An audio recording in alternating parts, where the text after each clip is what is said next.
Hello, everyone, and welcome to BFW 2401. This is week 12, and we are recording for bank regulations.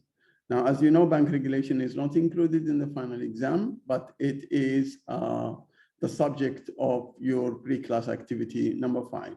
So I have 31 slides. I will go over the slides, and hopefully the questions of the pre-class activity will be related to this one, to the slides we have today, but I think you will have to do some research. Now, having said that, please allow me to share my screen and start.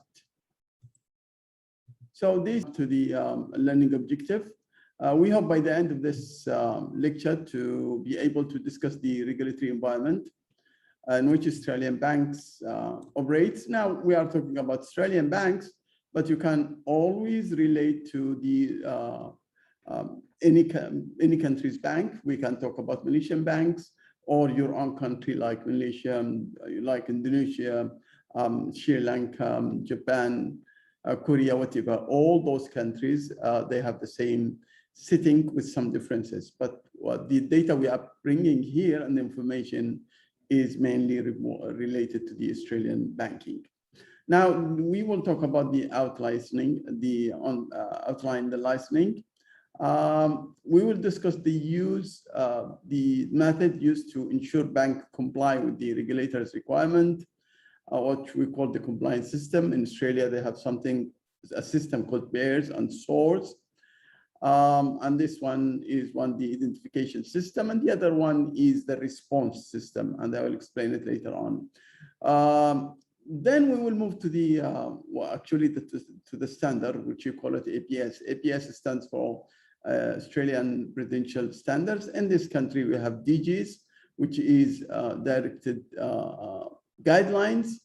And then in some other countries, they will have the same type of standards. But in Australia, the difference is they are very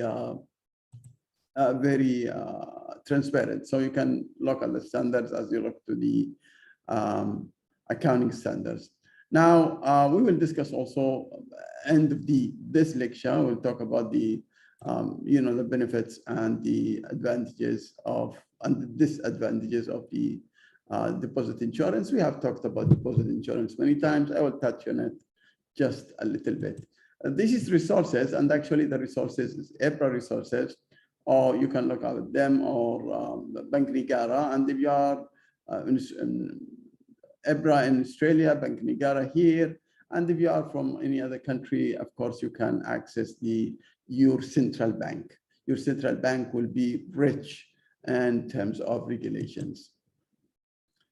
Now, we will start to talk about the agenda, and our agenda is actually we want to see why we regulate banks. And I think we have discussed this so many times to protect the system, basically. And then the second part, we'll talk about the regulatory environment. And when we talk about regulatory environment, just assume this is the easiest thing to talk about it. Assume now a new country was established, or a new economic group like ASEAN decided to be fully economic group like the European Union. Then in this case, they will have what we call a regulatory environment. And the regulatory environment, there must be a legislation, and this legislation has to come from the legislators, parliament, or what either thing you call it. And then that legislation, they will bring you an act. And this act or law will name the body that is supposed to supervise. And then after that, this body who was supposed to supervise will issue prudential, start in the process of supervising banks. So they will issue something called ABS, which is the standards. And then everybody has to comply with those standards. And if you don't comply, there will be something like enforcement. This is the whole thing that we want to talk about it. And I want you to imagine it when you do the pre-class activity. You imagine it from this perspective, how we are going to do it. Because in each country, you have to go through all of those things. You have an act, You have a body, you have standards, and you have compliance, and you have an enforcement. Now, why we regulate banks? First, to reduce systemic risk, which means the risk is coming from huge banks and huge corporations. But in this case, we are talking about banks. So that systemic risk has to be prevented, and this to prevent the panic and the bank run. And then that will help the system to, contribute to the efficient flow of funds and support the confidence in the system. Then we have to protect the customers, which is also another issue. In this country, we have some regulations to protect the customers, like the depositors and the investors, and also ensure that deposits are safe and clients are treated fairly. And one most important thing which banks do is they use, for example, the benefits of the regulation, and they take more risk, which we call it moral hazard. Now, moral hazard has to be, taken care of, and the regulators have to, be sure that to minimize any moral hazard, which is the misuse of any regulations. Now, bank run we have talked about before, and I think when we talked about liquidity, a moral hazard is, as I told you, the use of, for example, when they use deposit insurance in the wrong way by assuming more risk since they are insured. Now, banking also regulation has been developed. In the past, it was for pricing and naming interest rates and all these issues. But after the 70s, and when the Basel regulations came and all those issues, we started to talk about regulation of bank capital. Now the regulators' focus is in bank capital. But if you look to for example, the Campbell report or the Wallace report, all of those actually were talking about something different from what we see today. Now, again, this is, as I told you, the government intervention in Australian banks are actually, I was talking about also Malaysian banks, you can look at it, but it is a bank legislation, regulatory bodies, prudential standards, compliance, and enforcement. Now, this is a process in any country. Now, let's talk about the Australia.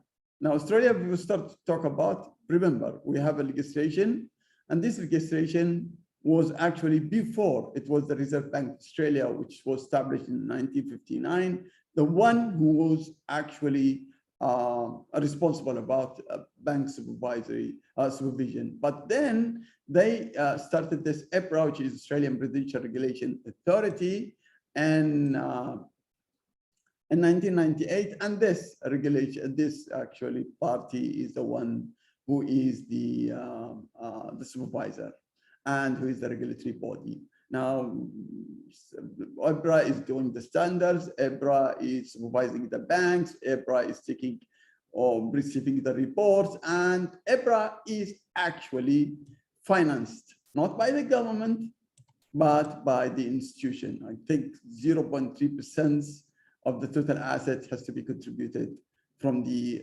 banks for each bank in the country to APRA. And the Malaysia, I think Indonesia and some other countries, the regulators is financed by the government. In Australia, for example, you have APRA has so many powers. They license and they can withdraw the license. They license and they can withdraw the license. They will tell you what local banks can do and what foreign banks can do. One of the things we could notice here is the foreign banks is only, if you are incorporated out of Australia and operating in Australia, you can only receive up to 250,000. As you know, in this country, we have a lot of banks, which is foreign banks, and also we have foreign banks that is incorporated here. Now, this is different. If it is incorporated here, it becomes like a Malaysian bank with foreign ownership.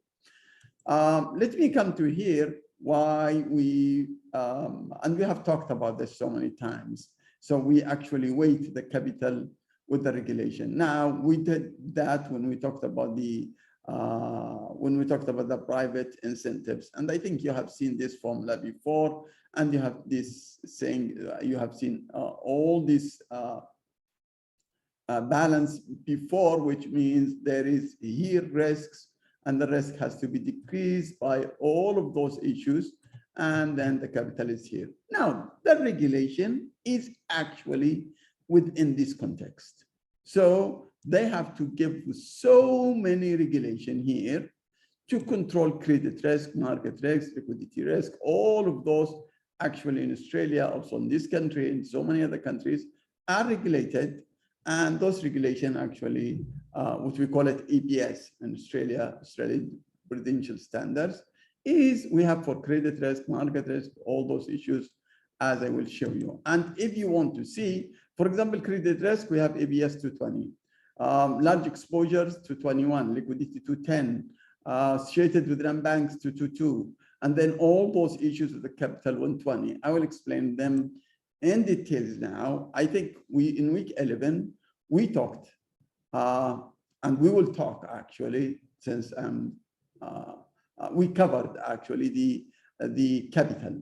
And we talked about the capital adequacy, we talked about the measurements, we had talked about standardized model and non-standardized model, we talked about advanced models, we talked about measurement approach to operational risk. At least this is what you will, as we have talking in the recording.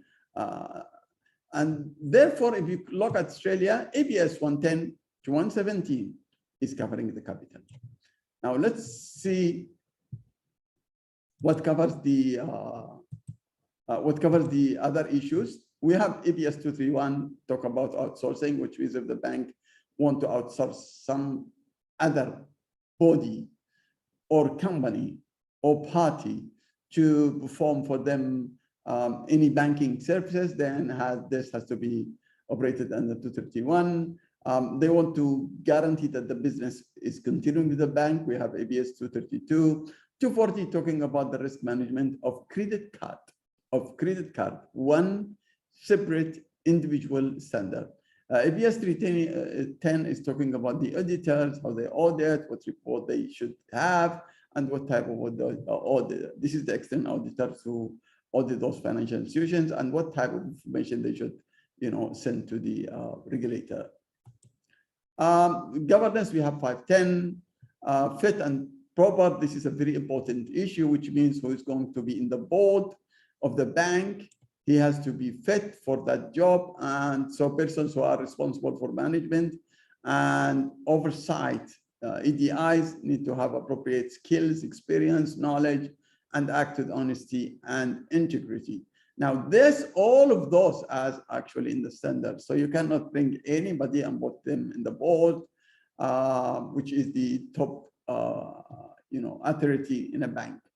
Now, ABS 210 talking about prudential requirements for providers of purchase payment facilities. We have those, when we talk purchase payment facilities, some people, for example, here in Malaysia, we have MEPS, which is Malaysian electronic payment system. This is a provider. Now, those providers, of course, are licensed by the government, by the Bank Negara. But in Australia, anybody who is going to do any payment facilities has to be applied with ABS 610. Now, the most interesting thing, or one of the most interesting thing, is the ABS 220. 220 is the credit risk.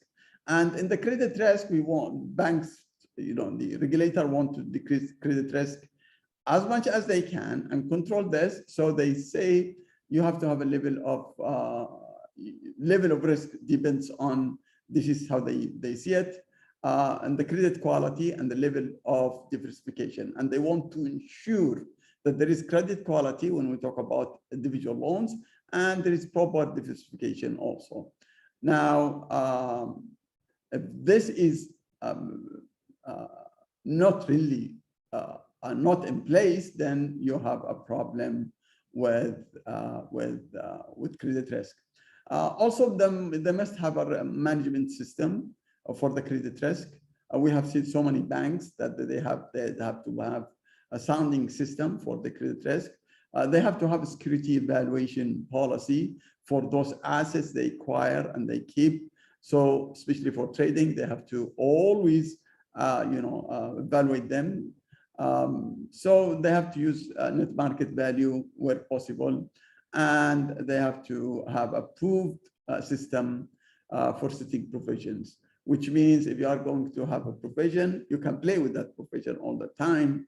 But in Australia, and according to the standards, as well as in other countries, but we know ABS 220 will tell you how to set those standards, because if you have the right to increase and decrease the standards without any supervisory involvement then or regulation, then you can play with that and play with the bottom line.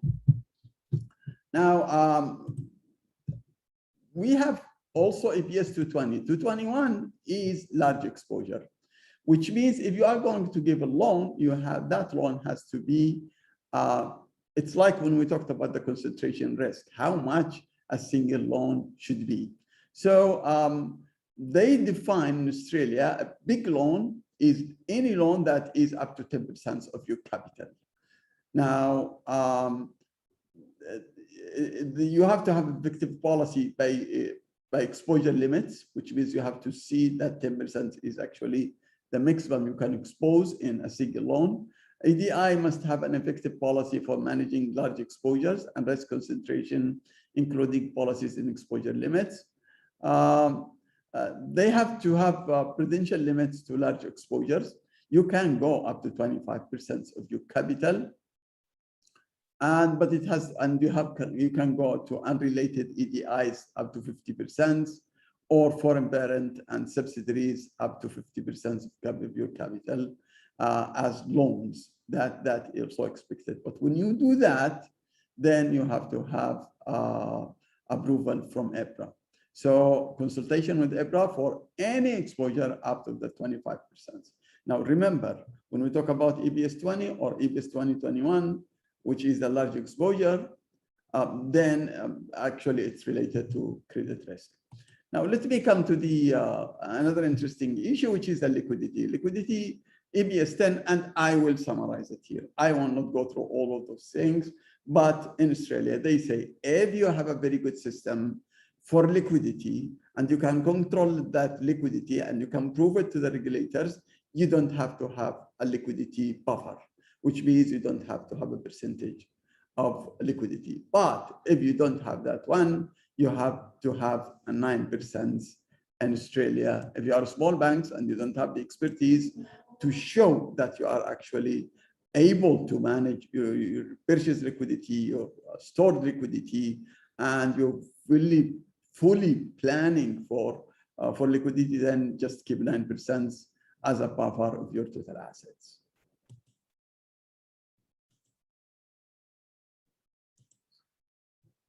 We have also the associated, but this is an important issue. See, the problem is with banks, they have some subsidiaries and they have associates, which means you will find a bank who buy an insurance company. You will find a bank who is, overtaking a provider of payments system. You have, and the impression with the people who are dealing with the banks is that, oh, this is owned by public bank or Maybank or Australian National Bank. So this is a bank. So the trust that comes to there is actually, it makes a problem because people think, well, this is a part of the bank. It's a different identity. It is associated, maybe some other partners with the bank on it. Maybe the bank is holding the majority of it, but they don't own it. And this is one issue, they don't own it. And then they are not responsible about their failures. So if they fail, or if they have any problems with the people they deal with, then it is independent identity according to the law. The other thing is how much loans you should give to them. If you are going to give loans to your associates, you have to do it in arm's length. And when arm's length, which means you have to deal with them independently, and the loans they have to have is actually should be fully independent, which means it's an arm's length. That means as you are going to give a loan for any other party, there is no preferences, there is no advantages of being associates to get more loans or better conditions. It should be independently as you are another customer. Must have, for the financial exposure, you must keep EBRA regulatory informed if you have any financial exposure with your associates. And if there is no financial exposure, it has to be 5% of your Tier 1 capital. Now, you have always to eliminate this impression, which is this associate belongs to the bank. It doesn't belong to the bank. We have also 120. 120 is actually related to management and securitization. It had to be clear that when banks issue and have a special purpose vehicle and they send the loans, that they are not, it must be clear that they are not responsible about it, unless it's, you know, exceptional saying that the bank still, because people start to buy those securities by a special purpose vehicle and they think it's the bank. No, it's not the bank. It is this, you know, special purpose vehicle who now buy the loans and starting to sell them. Bank level obligation must be clearly defined when they run what we call funds for others, or when they have this securitization issue. Now let me come to the compliance. Compliance is, there is a compliance cost. When you compliance means you have to carry out and you have to you know, apply the standards. And that is actually costly. Why? Because you have staff and administration services to do all of this, to develop and monitor systems, to comply. You have the cost of, you know, the implementation, and you have to ensure compliance with EBRA's requirements. Collect information and statistics. You know, they can send it in monthly sometimes basis, and they can send it, but of course they send it in quarterly basis. You have too much risk. If EBRA believes that the bank is taking too much risk, it will instruct the bank to improve risk management system and procedures. Bank normally follow EBRA's instructions or any other regulator, but if they don't, there will be a problem. If the bank does not compliant, there will be an issues, and that issues can be lead to EBRA will take over the bank and wind it up.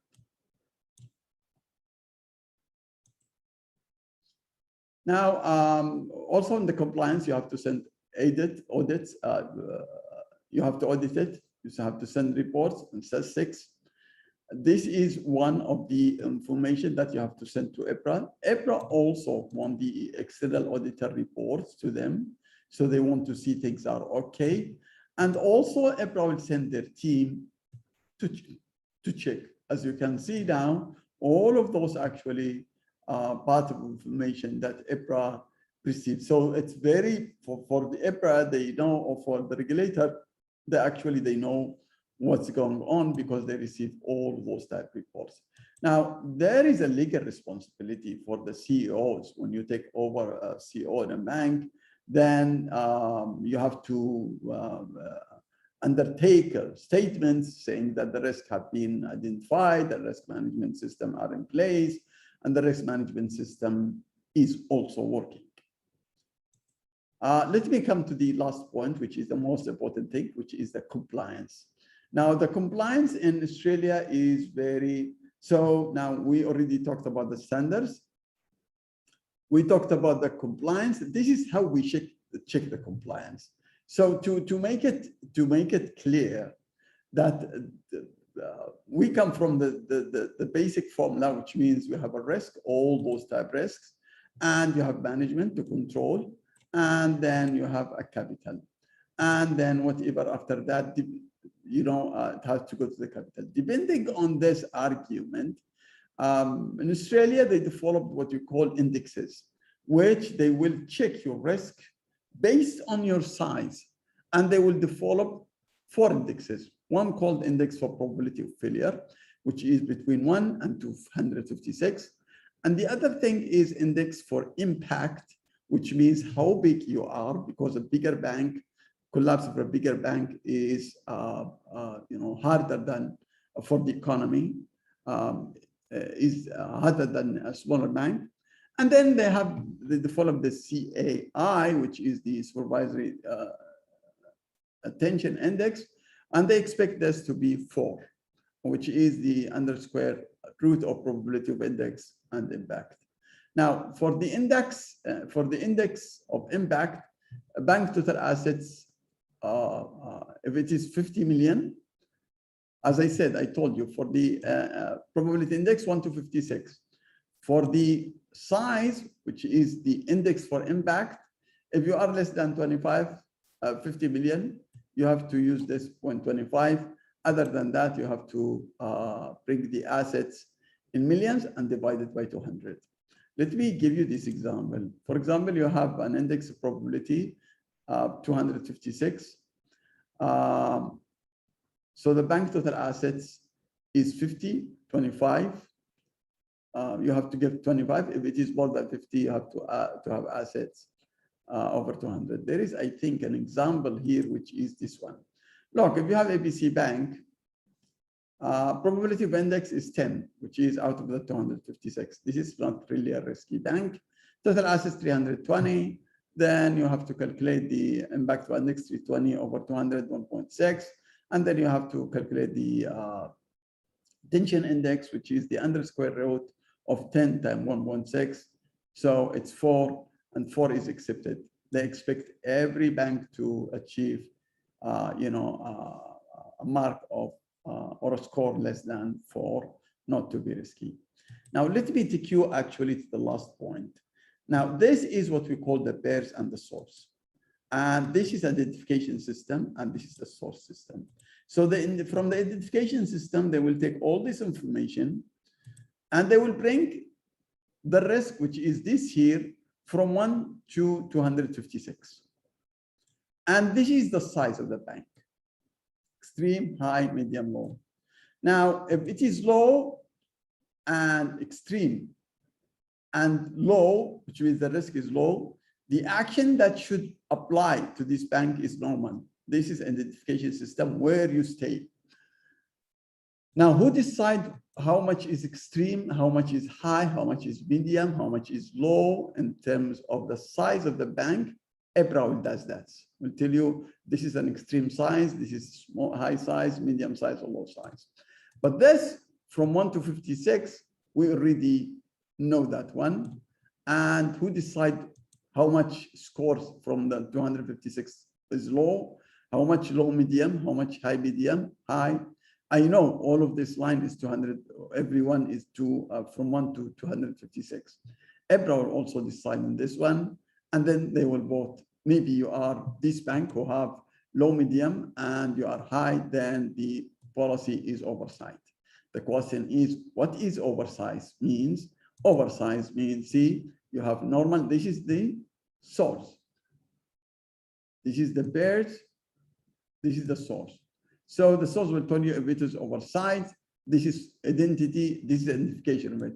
Identity is not expected to fail, but there is some concern. So what to do? Very transparent, more frequent prudential review and collection of data, communication with auditors, request or revised business plans, expressing concerns, and you can continue like this. For example, if somebody is really high, extreme, and here extreme, restructure. See, if you are very big size and your risk is high, they stop you immediately.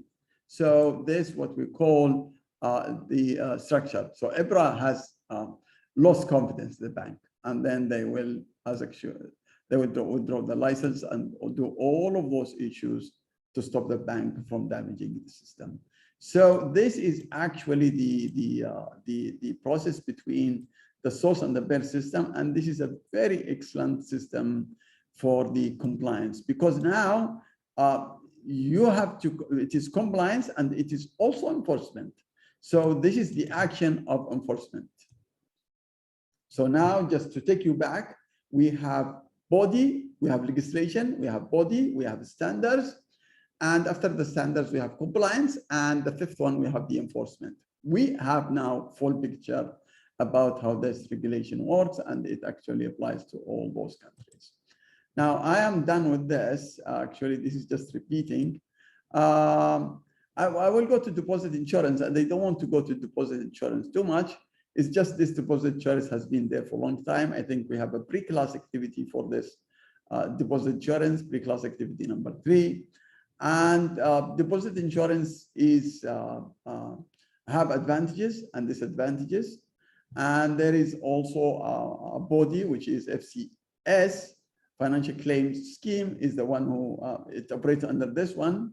And in Australia, also like Malaysia, but in Australia, they guarantee up to 250,000, and they keep updating all these things. If you are business, I think 1 million as a minimum balance, and therefore they are guaranteeing the system.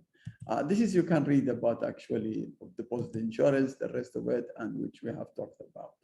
I think I am done with this. Thank you very much. I will stop sharing, and I wish you can use this as part of your sources for pre-class activity, and it's actually helpful in your understanding the regulation. Thank you very much, and have a very great week. Bye-bye.